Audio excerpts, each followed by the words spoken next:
देखिए, झूठ का घड़ा अब भर चुका है। अब उसको फूटने में ज़्यादा समय नहीं लगेगा। ठंडा कर देने वाला, बुलडोजर चला देने वाला, मिट्टी मिला देने वाला, प्रदेश के लोगों को तबाह बर्बाद करने की धमकी देने, मतलब जो शब्द हैं ये बड़े ही हृदय विदारक शब्द हैं।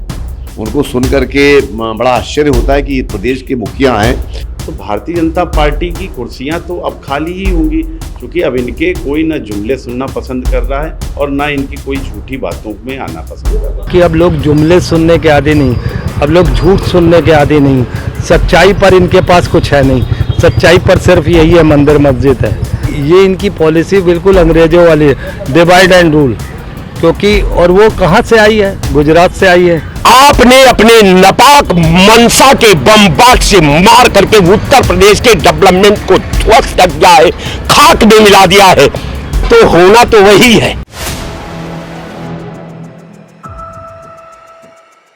भारतीय जनता पार्टी के स्टार प्रचारक और उत्तर प्रदेश के मुख्यमंत्री योगी आदित्यनाथ की लोकप्रियता में शायद अब कमी आ गई है। क्योंकि आपको बता दें कि कल अमेठी में कार्यक्रम था जिसमें स्मृति ईरानी जो कैबिनेट मंत्री हैं वो आई हुई थी, तो साथ में योगी आदित्यनाथ भी पहुंचे थे, लेकिन उसके बावजूद भी कुर्सियां खाली पड़ी थीं। हमने बात की विपक्ष की कुछ पार्टियों से, तो उन्होंने इस मामले को लेकर क्या कहा, सुनिए आप। देखिए, झूठ का घड़ा अब भर चुका है। अब उसको फूटने में ज़्यादा समय नहीं लगेगा। ठंडा कर देने वाला, बुलडोजर चला देने वाला, मिट्टी मिला देने वाला, प्रदेश के लोगों को तबाह बर्बाद करने की धमकी देने, मतलब जो शब्द हैं ये बड़े ही हृदय विदारक शब्द हैं। उनको सुन करके बड़ा आश्चर्य होता है कि ये प्रदेश के मुखिया हैं और प्रदेश के मुखिया इस तरह की बातों को ऑन कैमरा कहते हैं और सबके सामने कहते हैं कि साहब हम आपको मिट्टी मिला देंगे, हम ठंडा कर देंगे, हम बुलडोजर चला देंगे। ये जो कंसेप्ट है, अब लोगों में धीरे धीरे अपना जो पुरुषत्व जाग रहा है, लोगों में अपनी जो मान सम्मान स्वाभिमान वो जाग रहा है कि हमारे वोट की बदौलत तुम जीत के आते हो, हमारे वोटों की बदौलत तुम कुर्सी पाते हो और कुर्सी पर बैठते तुम्हारा जो है भाषा बदल जाती है। देश के जनमानस ने इस बातों को बहुत ही बांध करके रख लिया है। देखिए, भारतीय जनता पार्टी के जुमले सुन सुनकर जनता ऊब चुकी है। पहले की बात अलग थी, इन्होंने जनता को खूब रिझाया, खूब झूठे वादे करे, सारी चीज़ें करी, लेकिन भारतीय जनता पार्टी ना ही अपने किए हुए वादों पर खरी उतर रही है, ना ही उनकी बताई हुई कोई योजना धरातल पर उतर कर आ पा रही है। जनता बेरोजगारी से परेशान है, जनता भ्रष्टाचारी से परेशान है, महंगाई से परेशान है। हिंदू मुस्लिम के नाम पे इन्होंने एक लंबी खाई बनाकर रखी हुई है। जातियों में, संप्रदायों में ये वोट लेने के लिए ये कहीं तक भी, किसी भी हद तक जाने के लिए तैयार हो चुके हैं। तो आज समाज में एक बड़ा विषमता का माहौल फैल चुका है और उसका कारण सिर्फ और सिर्फ सत्ता में बैठी हुई भारतीय जनता पार्टी है।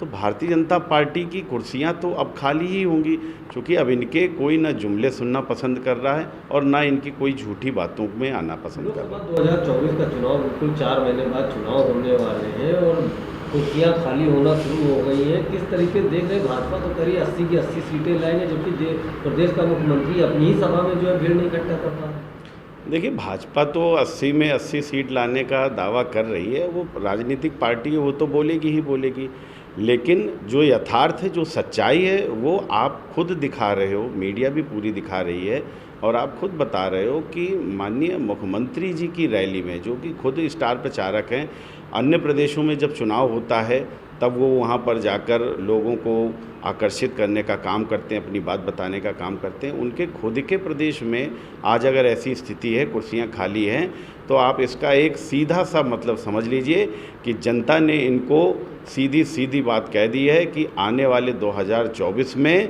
इनको कुर्सी खाली करनी पड़ेगी और उसका ये सिंबल है कि यहाँ पर कुर्सियाँ खाली हो रही हैं। भारतीय जनता पार्टी के स्टार प्रचारक योगी आदित्यनाथ हैं। जब दूसरे प्रदेशों में चुनाव होता है या रैलियां होती हैं तो वो जाते हैं और बड़ी भीड़ हो जाती थी।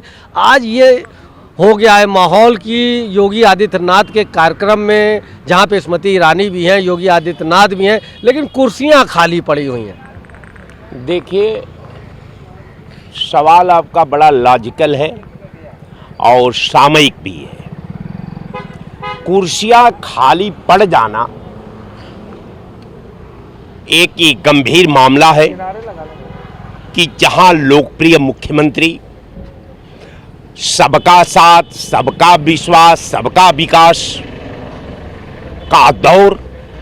तीसरा ये कि उत्तर प्रदेश की जो लॉ एंड ऑर्डर है, उत्तर प्रदेश में जो कानून व्यवस्था है, उत्तर प्रदेश का जो भारतीय दंड विधान का धारा का पालन करने का सरकार का एक अनोखा तरीका है। हमको लगता है कि एक दूसरे में के मध्य विरोधाभास पैदा कर रहा है। एक दूसरे का, देखिए, कानून तब एक दूसरे का पूरक होगी, विकास एक दूसरे का तब पूरक होगा जब हमारी विकास परक सोच होगी। जब हम निष्पक्ष होंगे तब कानून व्यवस्था हमारी मदद करेगी। अगर हम अदले बदले की स्थिति को पैदा करते रहे और कानून को ऊंच नीच करके जो है एक प्रतिद्वंदियों को टारगेट करते रहे, प्रतिद्वंदियों को गलत ढंग से फंसाते रहे, प्रतिद्वंदियों के साथ सौतेला व्यवहार करते रहे, तो मैं नहीं समझता कि उत्तर प्रदेश का विधा, उत्तर प्रदेश की जनभावना, उत्तर प्रदेश का भविष्य, उत्तर प्रदेश का law and order, Uttar Pradesh का विधि और विधान को मैं सकुशल कायम रखूंगा, मैं नहीं समझता। और रह गया सवाल कि अमेठी का मामला है, तो 9 साल के अंदर अमेठी में 9 लाख की योजना नहीं का आधारशिला नहीं रखा गया है। अमेठी और रायबरेली ये दुनिया की इंटरनेशनल दोनों सीट है, जहां से स्मृति ईरानी कही कि आप कमल का बटन दबाओ, 13 रुपया किलो चीनी खाओ।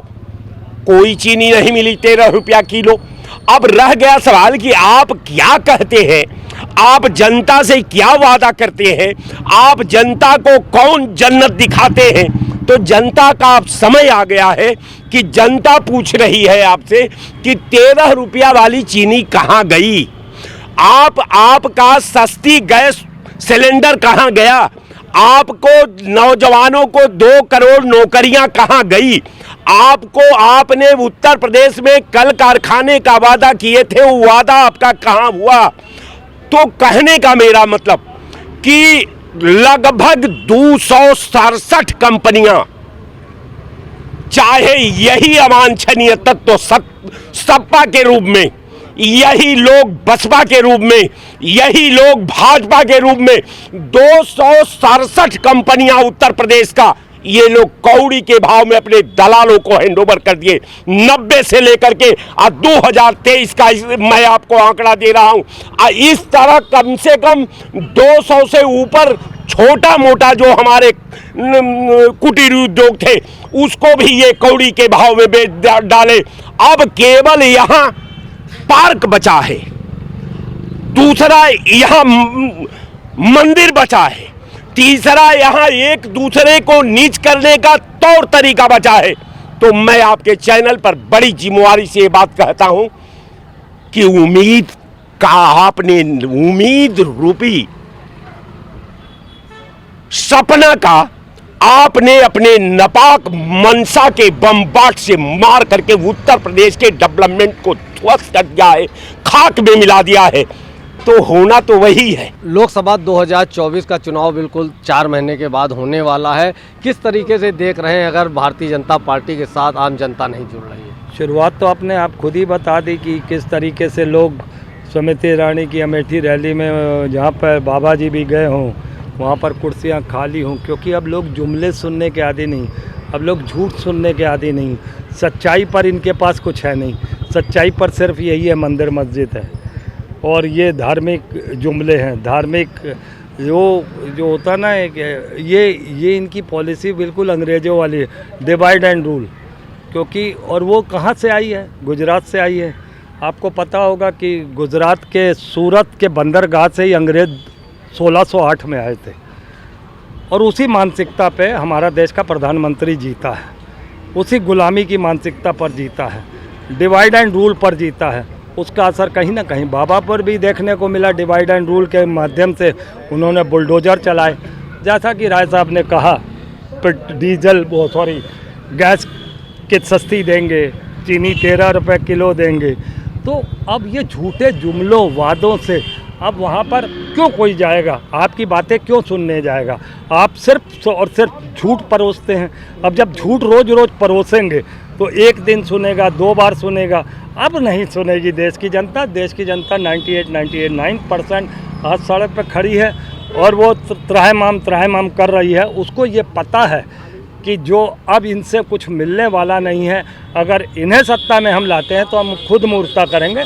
तो अब जनता समझदार हो गई है, अब इनको सत्ता से बाहर करेगी, इनको रास्ता दिखाएगी कि भाई बहुत हुआ, अब की तो हम किसी और को लाएंगे। तो मुझे लगता है कि गठबंधन एक मजबूती की तरफ से बढ़ रहा है। 5 राज्यों के चुनाव हैं, हमको लगता है नतीजे 2024 की पृष्ठभूमि को तैयार करेंगे। एक पिक्चर क्लियर हो जाएगी लोगों के सामने कि 2024 में हम किस तरफ उठ करवट लेगा, क्योंकि ये 5 राज्यों का चुनाव भी बहुत डिपेंड करता है, क्योंकि ये लोकसभा चुनाव से बिल्कुल करीब में है, महीने 2 महीने के डिफरेंस में।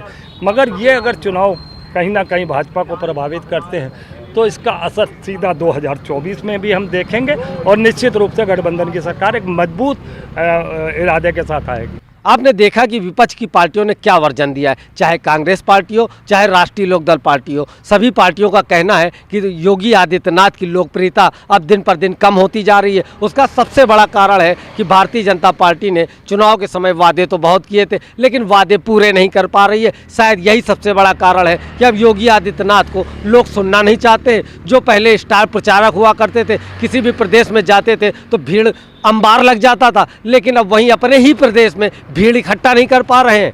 कैमरामैन नफीस के साथ मैं Sanjay Jaiswal, 4 PM news network.